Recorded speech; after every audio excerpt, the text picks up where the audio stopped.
Hi, my name is Alex. I am transgender and struggle with depression and suicidality. Why do you consider that to be a struggle as it pertains to being transgender? Why are they attached? Well, they're linked pretty extensively. When members of your own family and people you meet every day um, don't accept you and treat you like an outsider, it makes it very hard to get through your day. Do you feel like just being out in public sometimes is difficult or always difficult?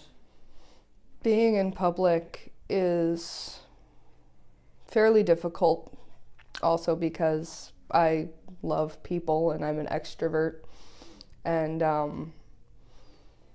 being misgendered gets really hard, but I completely understand it, and it's not that I really hold it against people that they automatically assume she.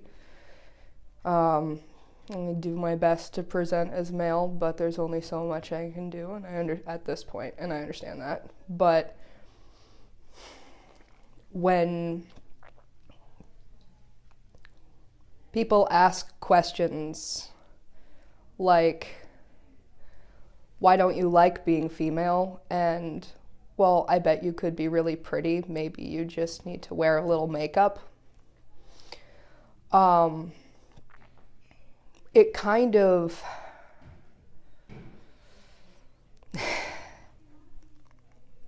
and it's not like you can get mad either, because then you're just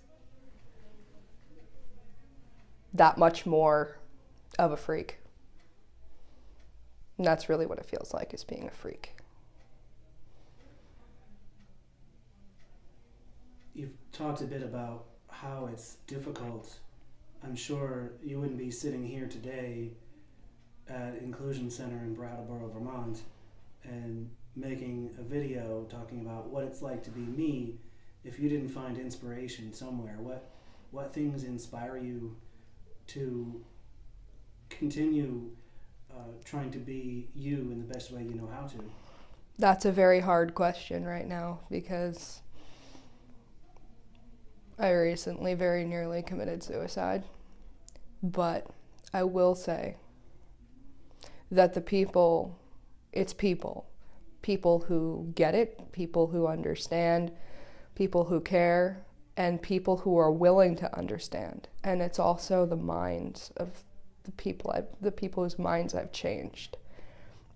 There were a few people, there were a lot of people when I came out as being transgender that did not understand and did not accept me, and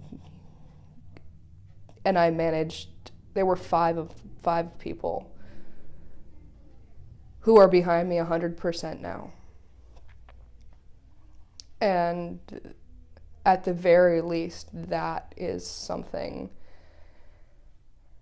that I can't give up on, because that's five people who, if they ever encounter this again, they're not going to say what they said and they're not going to do what they did.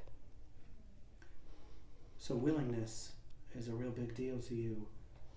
If you were to encounter someone who maybe saw this video out in public and they heard about some of the things that you feel, would you say that willingness is probably the most important thing you'd want for them to remember, or would it be something else also? Willingness, understanding, willingness to listen, willingness to think outside the box of maybe what they've encountered before, and understanding, even if it's just understanding of the fact that you don't understand. That's a good line. Understanding that you don't understand. If you were to talk to someone who is earlier on in their endeavors with various social complications, we'll call them, what do you feel like you would want to say to that person? Do your best to explain when you encounter people that don't understand. Like, I've encountered people who've never heard of someone being transgender who had to literally look it up. They had to go Google it. You know, all you can really do, whether it's being transgender or it's any other social complication, is do your best to try to explain. And if you can't explain, just move on and find the people who will accept you whether or not they understand.